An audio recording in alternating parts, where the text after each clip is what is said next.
Apocalipse 2, 9.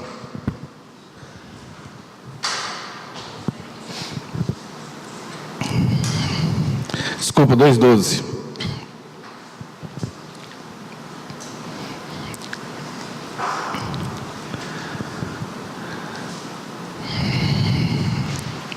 Ao anjo da igreja em Pérgamo escreve: Estas coisas diz aquele que tem a espada afiada de 2 gumes.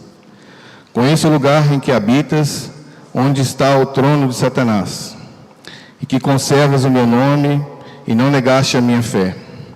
Ainda nos dias de Antipas, minha testemunha, meu fiel, a qual foi morto entre vós, onde Satanás habita.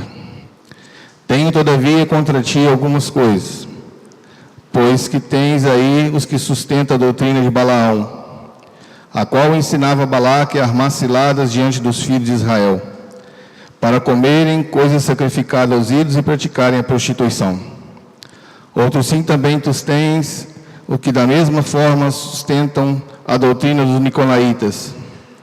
Portanto, arrepende-te, e se não venho a ti sem demora, e contra eles pelejarei com a espada da minha boca. Quem tem ouvidos, ouça o que o Espírito diz às igrejas. Ao vencedor dar-lhe-ei do maná escondido, bem como lhe darei uma pedrinha branca, e sobre essa pedrinha escrito um nome novo, ao qual ninguém conhece, exceto aquele que o recebe. Bom, nós estamos terminando a carta da igreja de Pérgamo.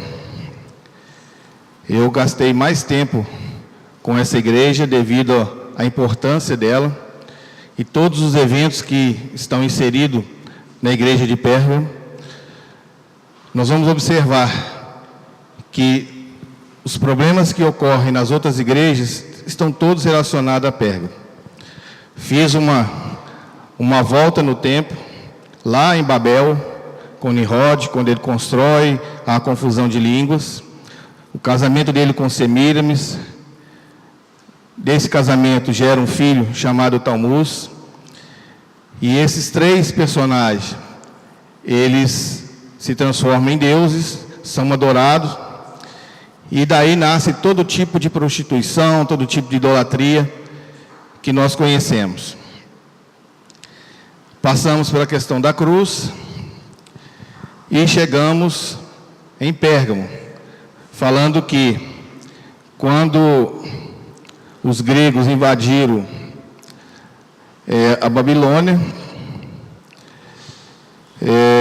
eles fugiram, o rei e sua comitiva fugiu, e ele foi para a região de Pérgamo. Chegando lá, toda a idolatria que estava presente na Babilônia foi implantada e espalhada para as igrejas da região. E falamos por que a carta esclarece dá o título de como trono de Satanás, devido a toda a idolatria que estava naquela cidade. E aí passamos por cada característica da igreja em Pérgamo, aspectos da cidade, a idolatria, a participação dos cristãos, e depois nós viemos com a repreensão de Jesus, falamos sobre a pedra branca, as promessas, e ficou faltando as 2 telas. Essa agora e mais uma, que é a aplicação de Pérgamo nos dias de hoje. Algumas igrejas hoje têm a mesma característica da igreja de Pérgamo. Aquela que atrai crescimento de pessoas que desejam explorar uma nova massa de mercado. Ela tem essa característica. Igrejas hoje que convivem nela 2 tipos distintos de cristãos: aqueles que estão na igreja por convicção e aqueles que frequentam os trabalhos por diversos motivos pessoais. E aí nós temos busca de bênção, milagres, favores relacionados à ação social e material.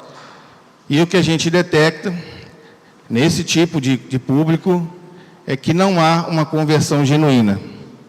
Eles estão lá por interesses pessoais do que uma conversão genuína. Continuando a igreja de Pérgamo, ela se torna uma igreja da moda, tem um crescimento muito rápido, um crescimento numérico espantoso, mas não é um crescimento qualitativo, é quantitativo. Ou seja, falta genuína conversão. Essas igrejas acabam encantando as pessoas, são muito criativas e ativas. Só a gente pensar um pouquinho que nós vamos lembrar facilmente de algumas igrejas que estão atuando hoje, que têm essas características. E eles reúnem diversos públicos dentro delas.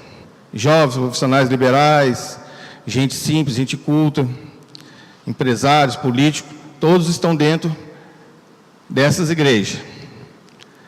Só que a motivação não é a genuína conversão. Eles estão lá, como eu já disse, por outros interesses. E essas igrejas acabam, para atender a esse público diversificado, ela acaba saindo da genuína palavra. E aí começa a entrar as heresias, as distorções da palavra de Deus. Principalmente pregando texto no Antigo Testamento, texto fora do contexto, e fazendo campanhas em cima desses textos, mas sem explicar realmente o contexto daquilo que aconteceu. Há uma mistura de cristãos que aparentemente se dizem cristãos, mas não são cristãos verdadeiros. Infelizmente, essas igrejas estão cheias. A cada dia elas crescem mais. A teologia da prosperidade é a base. Fazer com que as pessoas busquem dinheiro o tempo todo. O lema é: você tem que ser um vencedor, você tem que conquistar. E pega alguns testemunhos nessa área, de gente que era falido, que comprou casa, comprou apartamento, comprou carro zero, e chega a alguns absurdos que a gente conhece. Então, a igreja de Pérgamo, ela acaba entrando nos nossos dias por causa dessas características, como nós vimos lá em Pérgamo. Carta à igreja de Tiatira. Apocalipse 2:15. 2:18.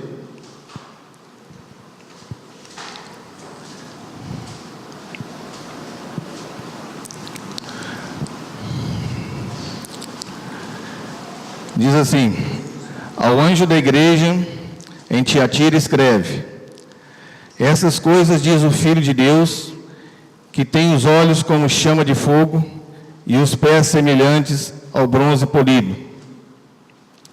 Conheço as tuas obras, o teu amor, a tua fé, o teu serviço, a tua perseverança e as tuas últimas obras, mais numerosas do que as primeiras.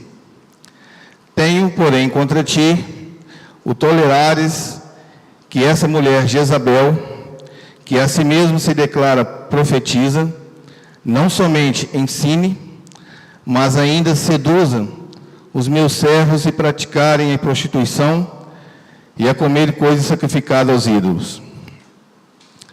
Dei-lhe tempo para que se arrependesse, ela todavia não quer arrepender-se da sua prostituição. Eis que a prostro de cama, bem como em grande tribulação os que com ela adulteram, caso não se arrependam das obras que ela incita.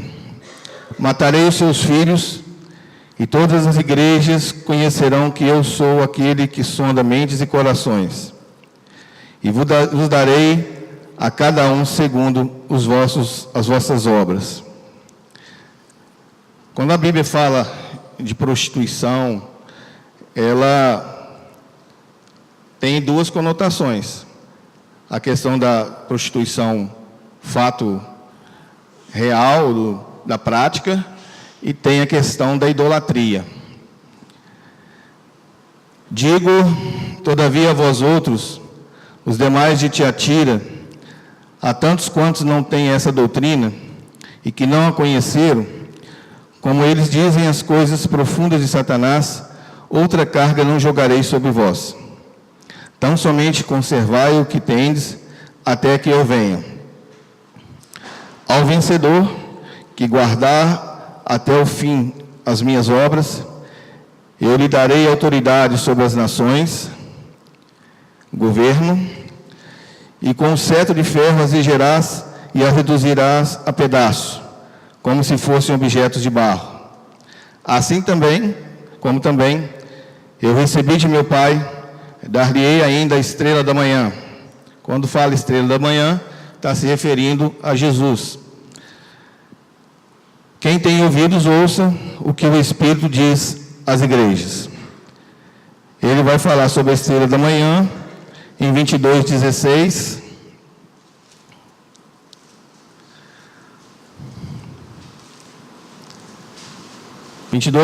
Diz assim: Eu, Jesus, enviei o meu anjo para vos testificar certas coisas às igrejas. Eu sou a raiz e a geração de Davi, a brilhante estrela da manhã. Então vamos conhecer um pouquinho de Tiatira. Nós começamos com Éfeso, passamos por Esmirna, Pérgamo e chegamos a Tiatira. A cidade foi destruída, foi reconstruída. Hoje a cidade de Akhisar, na Turquia, tem aproximadamente quase 160 mil habitantes. É uma cidade manufatureira e lá também se produz uma planta que chama garança e dela se extrai a púrpura, que é aquela tinta vermelha lilás. A cidade é marcada por idolatria, vários deuses são cultuados, principalmente nessas associações que eu vou falar um pouco mais à frente, e o principal deus adorado é Apolo, o deus Sol, o filho de Zeus. Ela é uma cidade não tão importante quanto Éfeso e Pérgamo, mas ela tem o seu valor. Essa é a planta, dessa raiz extrai um pó e dela vem a cor lilás. Interessante que Lídia, a primeira mulher convertida no ministério do apóstolo Paulo, lá em Atos 16, de 11 a 15, ela usava essas tinturas. Essa garança é uma planta europeia cujas raízes contêm matéria corante vermelha e é usada na vestimenta de vários reis, autoridades. Então essa tinta é utilizada para fazer esse tipo de vestimenta. A cidade de Tiatira, ela é concentrada por várias associações de trabalhadores. E é interessante que a dificuldade que um cristão nessa cidade tinha, porque toda a cidade ela era organizada em associações. E as pessoas, para trabalharem, elas tinham que participar dessas associações. Se você não participasse de nenhuma dessas associações, você estava excluído do contexto social. Só que nessas associações, eles promoviam festas, promoviam jantares, e ao final, eles ofereciam tudo isso aos deuses. Cada associação dessa tinha um deus diferente, um deus pagão. E, normalmente, nessas festas, nessas cerimônias, aquilo que foi produzido era oferecido ao ídolo. como se ele tivesse provido todas as coisas. E era muito comum essas reuniões terminarem com orgias. Então se tornava muito difícil para um cristão genuíno que morava na cidade de Tiatira, ele conseguir as coisas, porque ele tinha que estar inserido numa dessas associações para trabalhar, para produzir, para ter seu salário. Então era muito complicada a situação do cristão naquela época. As principais associações que tinha, de tecelões, curtidores, os tinteiros, porque é uma cidade manufatureira, sapateiros, padeiros, e tinha aqueles também que mexia com arte, de bronze, de madeira e barro. Então eram várias associações, que chamava guildas, e que as pessoas naquela cidade tinham que estar inseridas nelas. Dentro desse contexto, na carta à igreja de Tiatira, Jesus se apresenta para Tiatira, e ele fala: tem como olhos como chama de fogo e pés como latão reluzente. Ele começa a carta falando isso, essa apresentação dele. Ele reconhece as obras, o trabalho, o amor, e todos aqueles que não aceitaram participar e aprofundar nesse pecado que era praticado na cidade. Ele também deixa um conselho para que os cristãos genuínos guardassem as bênçãos até que ele voltasse.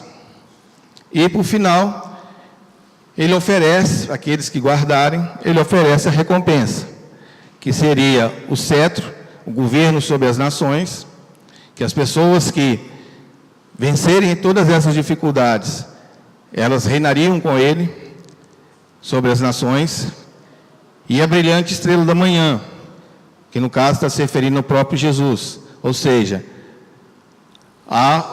o ministério do próprio Senhor Jesus, que foi designado pelo Pai. Ele vai reconhecer em Tiatira, dos cristãos de Tiatira, o amor, a fé, o serviço que eles praticavam, mesmo diante de tanta dificuldade, porque é uma cidade totalmente idólatra e dominada por essas associações. Então, para um cristão genuíno sobreviver num ambiente desse era complicado. A perseverança deles, mesmo nessas situações totalmente contrárias, eles davam bom testemunho e perseveravam e cresciam. A igreja era uma igreja que estava inserida em Tiatira e que era essa igreja, mesmo diante de tantas perseguições, de tantas dificuldades, essa era uma igreja que crescia. Só que ele vai fazer uma ressalva. Tiatira tinha um problema. E esse problema de Tiatira, Jesus vai chamar a atenção sobre ele. De certa forma, ela era tolerante com o pecado. Ela era uma cidade dividida. Parte dela estava com o Senhor, mas parte dela participava dos ensinamentos de Jezabel.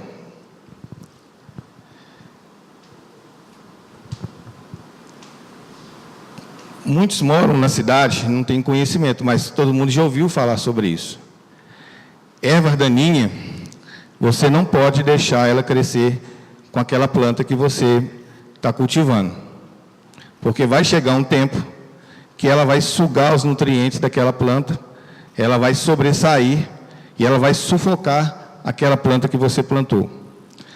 Então, o jardineiro, o agricultor, ele, quando percebe a presença da erva daninha, ele vai lá e arranca para que a plantação dele possa desenvolver de forma natural. Só que a igreja de Tiatira, ela não faz isso. Jezabel entra, surge de dentro da igreja, começa a fazer os ensinamentos e essa igreja não toma nenhuma atitude. Ou seja, essa erva daninha que surgiu dentro da igreja não foi combatida. E ela foi tomando corpo e foi crescendo. Jezabel, é claro que essa Jezabel, a gente vai falar mais à frente, não é a mesma Jezabel do Antigo Testamento. Essa Jezabel do Antigo Testamento, ela morreu. Mas as características dela estavam presentes nessa mulher que estava atuando na igreja de Tiatira. Só para relembrar, Jezabel era uma princesa fenícia, sacerdotisa de Baal. Lembram quando eu falei que Nimrod, Samiras e Tamuz, eles desenvolveram todo tipo de idolatria e que em cada região, cada país, eles acabavam, os deuses, era o mesmo Deus, mas com nomes diferentes? Essa Jezabel é que vai introduzir a idolatria em Israel e vai levar Israel ao pecado. Ela também era adoradora do Deus Sol e contribuiu para desviar Israel do caminho. Ela era filha de um rei Sidônio, Etibaal, esse nome vem exatamente do deus pagão Baal. Ele era sacerdote de Baal também. E Acabe faz um casamento político com Jezabel. Qual que era o interesse do rei Acabe? Os sidônios, eles dominavam o comércio ao norte. E aí, Acabe faz um casamento político com essa mulher, e essa mulher introduziu a idolatria em Israel. E essa mulher, ela foi perversa, porque quando a gente pega lá em 1 Reis, no ministério de Elias, ele começa falando sobre Jezabel, sobre Acabe. Essa mulher vai dominar Acabe, e era uma mulher extremamente perversa. Ela introduz em Israel a religião antiga da Babilônia, na forma cananita, Baal, o deus Tamuz. Esse Baal levou ao povo de Israel a sacrificar crianças, oferecer crianças, os próprios filhos, em adoração a esse Deus. Tamanha abominação que Israel cometeu por adorar Baal. Como eu disse, ele exercia total domínio sobre Acabe. Acabe era um rei fraco, e essa mulher, ela sobressaía. E ela nomeia 450 profetas de Baal e mais 400 profetas de outros deuses fenícios. Ela persegue todos os cristãos daquela época, todas as pessoas que adoravam o Deus de Israel. Ela persegue os profetas, e dentre eles Elias. Todos nós sabemos o evento lá de 1 Reis, se não me engano, 17, onde Elias desafia os profetas de Baal e mais os outros 400 profetas. E ele zomba deles, manda fazer um altar, colocar água, molhar várias vezes o holocausto, e ficou acertado que o Deus que descesse com fogo e consumisse aquela oferenda seria o Deus verdadeiro. E eles começam a clamar por Baal, chamam Baal, e Elias zombando deles. Grita mais alto, seu Deus pode estar dormindo, pode estar ocupado, pode estar atendendo alguém. E Elias vai zombando deles. Por volta de meio-dia, eles já estavam desesperados e começaram a se cortar. A autoflagelação, era comum eles fazerem isso em adoração a Baal. E Baal não respondeu. E Elias fez um outro altar de pedras, mandou que eles molhassem várias vezes esse altar. E é interessante, nesse aspecto, a dificuldade da água, porque Elias tinha profetizado que por 3 anos não haveria água. Então, para molhar esse altar a ponto de encher o rego em volta, eles buscaram água longe. Então, um detalhe quando às vezes a gente lê, que passa despercebido. Mas para cumprir essa ordem de Elias, eles buscaram essa água longe, porque já tinha 3 anos de seca. E aí nós sabemos que Deus responde e consome todo o holocausto, inclusive as pedras, as águas, consome tudo. E o povo se prostra reconhecendo que o Deus de Israel era o Deus verdadeiro. Só que aí tem um problema. Acabe vai e fala com Jezabel tudo o que aconteceu, esses profetas foram mortos, e Jezabel manda um recado para Elias. Da mesma forma que ele fez aos seus profetas, ela iria fazer com ele. Elias foge, com medo de Jezabel, entra num processo de depressão. Deus envia o anjo, alimenta ele a primeira vez, ele dorme, pediu a morte. Aí o anjo acorda ele, alimenta ele novamente. E depois ele tem a orientação de Deus para caminhar 40 dias e 40 noites. Ao final dessa caminhada, ele se esconde numa caverna e Deus vai falar com ele. E Deus passa algumas recomendações para ele. Nomear Jeú como rei, ele iria nomear outro sacerdote e mais uma outra pessoa agora, que fugiu o nome. E aí ele passa para ele que ele deveria retornar e avisar Acabe que iria chover. Elias faz a mesma coisa, volta, avisa Acabe. Nesse meio tempo, Acabe queria comprar uma vinha de Nabote, e aí ele não quis vender porque era herança de família. Acabe, ele vai para o palácio, entra para o quarto, todo mimado, e fica lá sem querer comer, sem aquela coisa lá. Jezabel viu a situação e falou: o que está acontecendo? Ah, não, que Nabote não quis vender a vinha. Aí ele falou assim: levanta, come, porque você é o rei. E aí ela escreve várias cartas para os anciãos daquela região e sela essas cartas com o sinete do rei, como se fosse o rei que estivesse mandando.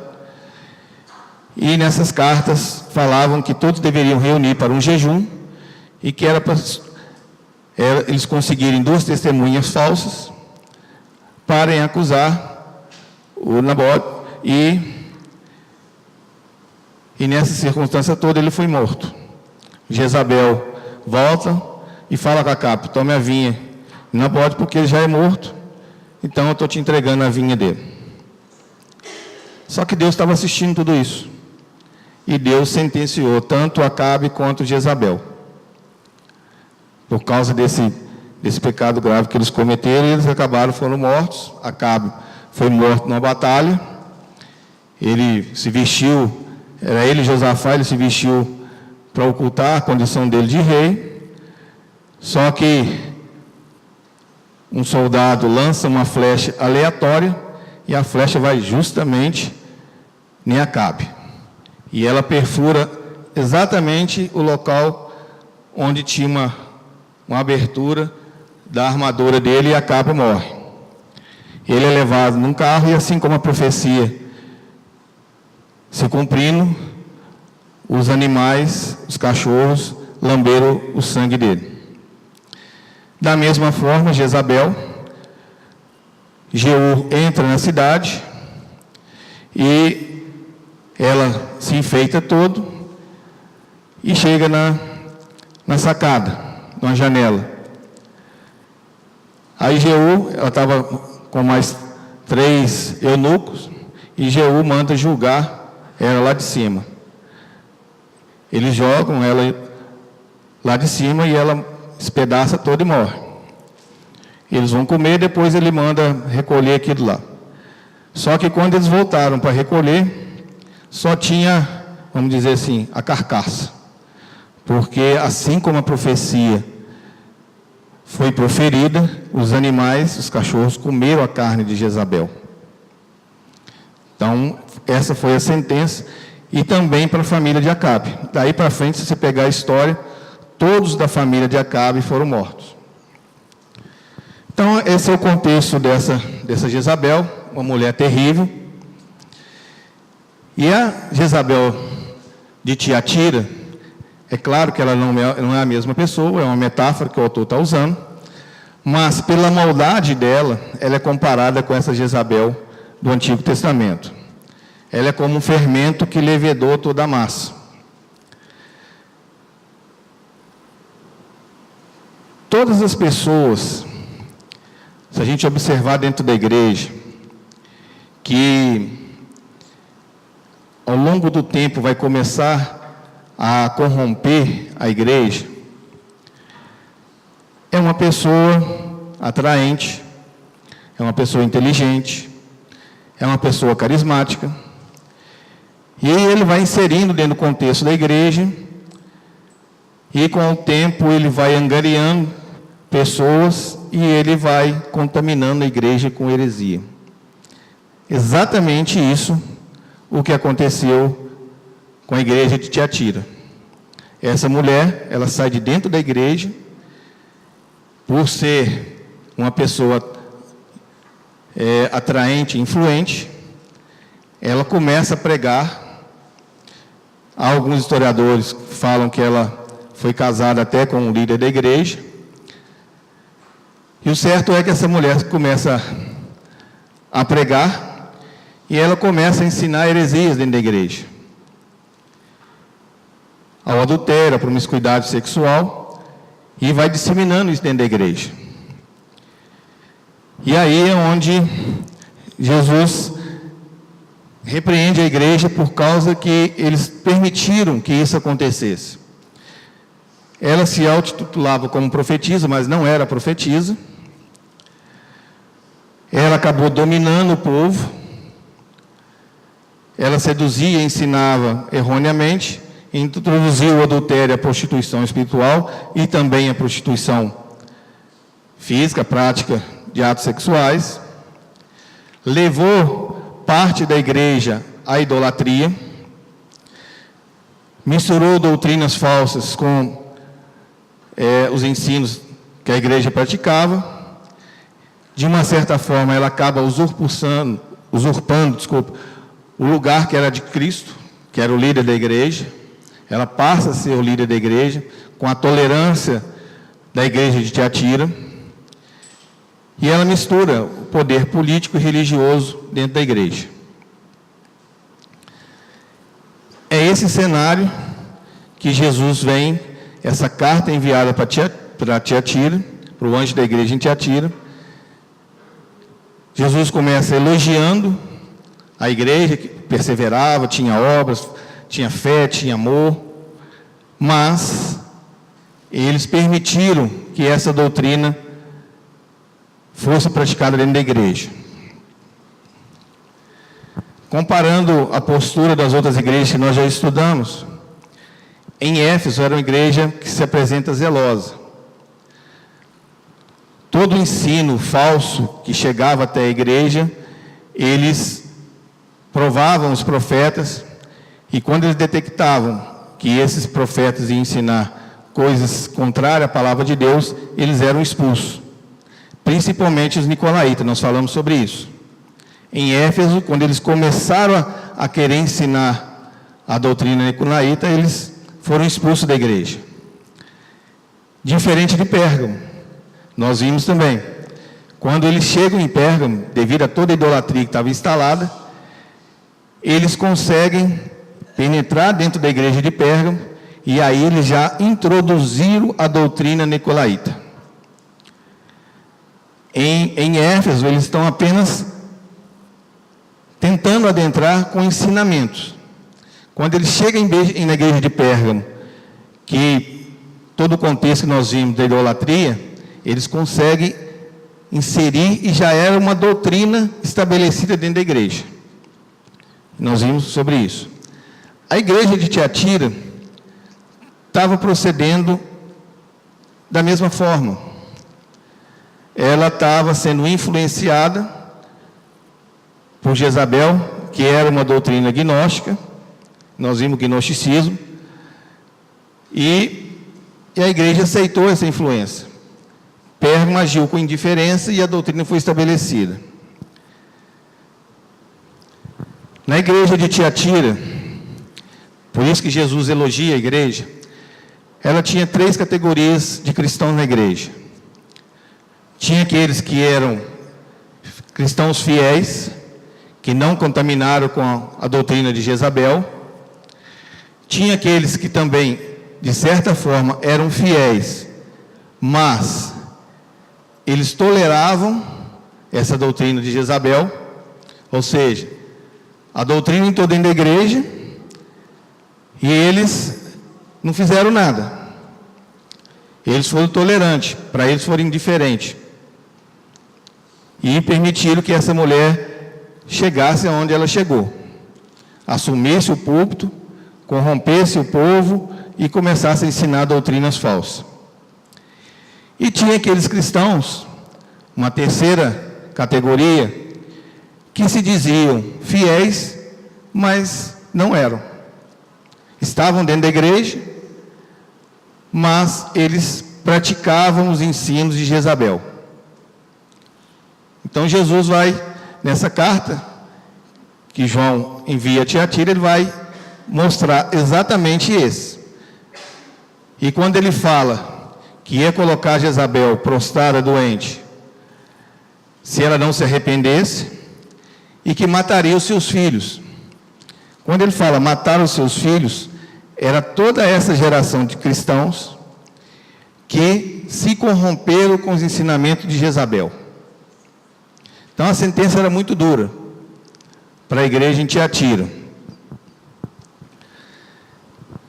Senão ela não se arrependesse, e se aqueles cristãos também não tomassem uma postura, eles sofreriam dano.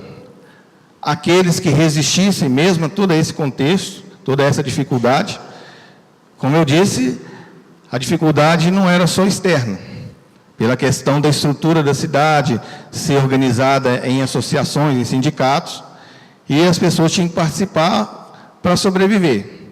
E os cristãos enfrentavam muita dificuldade. Eles já tinham que enfrentar também o problema dentro da igreja. Tinha aqueles que eram fiéis e não se contaminaram, mas tinha aqueles que diziam fiéis, mas eram indiferentes. Para eles, não estavam nem aí se a doutrina se ela estivesse ensinando coisa heresia ou não. Para eles não fazia a menor diferença. E tinha aqueles que estavam dentro da igreja e que praticavam, participavam desses ensinamentos e também das festas promovidas por essas associações e sindicatos. Então eles estavam dentro da igreja, era uma ala que estava dentro da igreja, mas ela, como na gíria de hoje, era um crente com pé na igreja e pé no mundo. Então eles participavam e Jesus vai exortar. Tiatira, na história da igreja, ela vai representar a igreja romana, a igreja católica, no período de 500 a 1500 da Idade Média. Esse período da história da igreja romana foi caracterizado pela união do Estado com a igreja, começa com Constantino, e eles vão fundir religião com o Estado na Idade Média. A direção agora, nesse período, não passa a ser de Deus, mas passa a ser dos papas, ou seja, uma direção totalmente humana. Nesse período, a Igreja Católica da Idade Média, ela fugiu totalmente aos ensinos.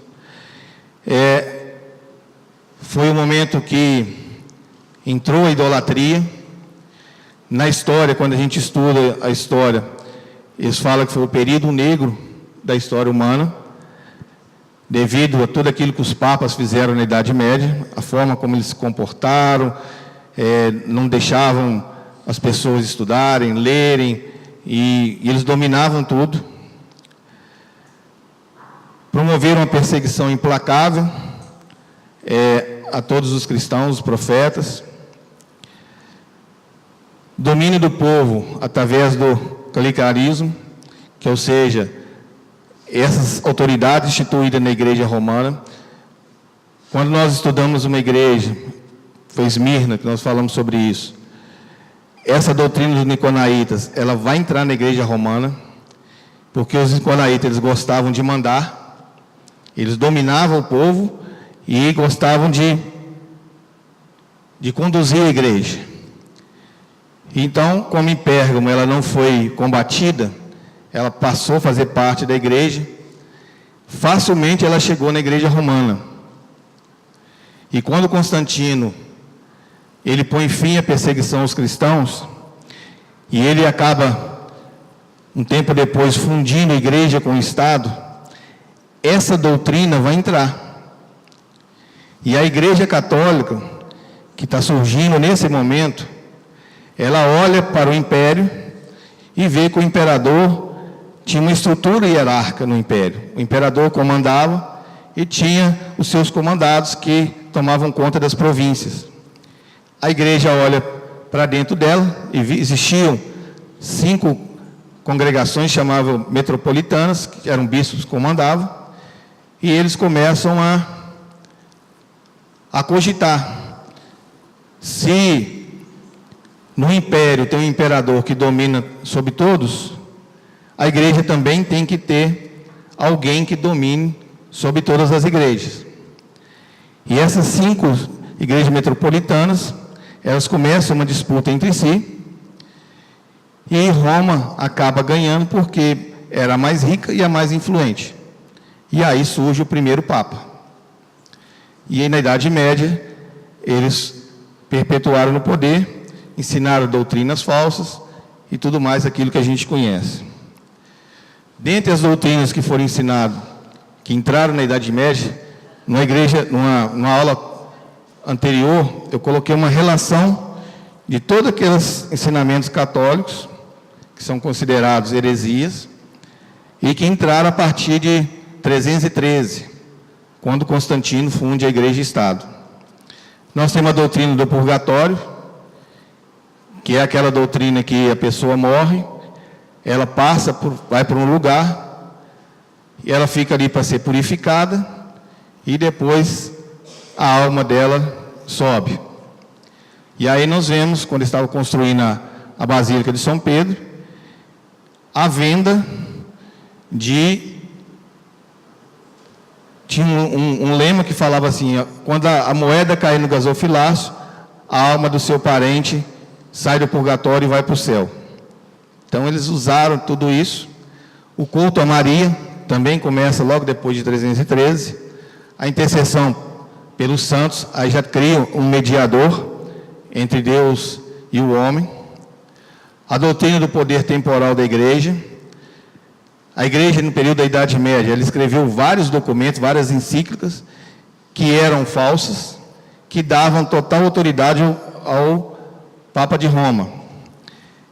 Essas encíclicas foram descobertas, esses documentos falsos foram descobertos lá um pouquinho antes da Reforma, no período da Reforma, quando a imprensa é descoberta e começa a se editar a Bíblia, e outros folhetins, as pessoas têm acesso à leitura, e eles descobrem, na Renascença, eles descobrem que todos esses documentos que os papas fizeram eram falsos.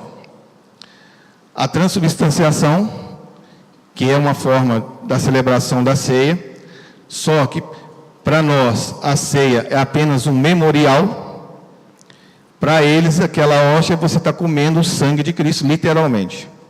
Então essa é uma doutrina católica. A infalibilidade do Papa, o Papa é infalível, e o Papa, por ser infalível, ele tem poder até para perdoar pecados. Ou seja, tirou Deus do centro e colocou no homem. Aí vem as vendas de indulgências, pedaço da cruz de Cristo, lote no céu, todo tipo de indulgência que vocês imaginaram foi vendido na Idade Média para arrecadar dinheiro para a construção da Basílica de São Pedro. Salvação pelas obras, as penitências que permanecem até os nossos dias. A gente vê gente subindo escadarias, com os joelhos sangrando, pagando promessa, está aí nos nossos dias. A confissão auricular, você vai num ambiente da Igreja Católica, reservado, o padre vai te escutar, você conta todos os seus pecados, e depois ele vai estipular a sua pena, vamos dizer assim. Você reza lá uns 10 Pai Nosso, umas 10 Ave Maria, que você está perdoado os seus pecados. A excomunhão foi muito forte na Idade Média, e também depois da Reforma. Todos aqueles que não concordavam com a doutrina católica eram expulsos, eram mortos. Os reformadores, muitos morreram, e o mais famoso deles, Martim Lutero, ele foi expulso da Igreja Católica. E também introduzido o celibato obrigatório para o clero. E isso permanece até os nossos dias. E aí nós vemos tantos casos de pedofilia dentro da Igreja Católica. E o Papa Francisco, ele mandou um documento logo ele assumiu, ele mandou um documento de mais de 300 páginas para todas as igrejas do mundo. Era um questionário para que eles manifestassem muitos temas que são tabus dentro da Igreja Católica, para que houvesse uma abertura com relação ao homossexualismo, com relação a essa questão do padre poder casar ou não. São um dos temas que estão lá dentro. E meu tempo terminou. Na próxima oportunidade a gente continua. Termina Tiatira e começa a igreja de Sardes.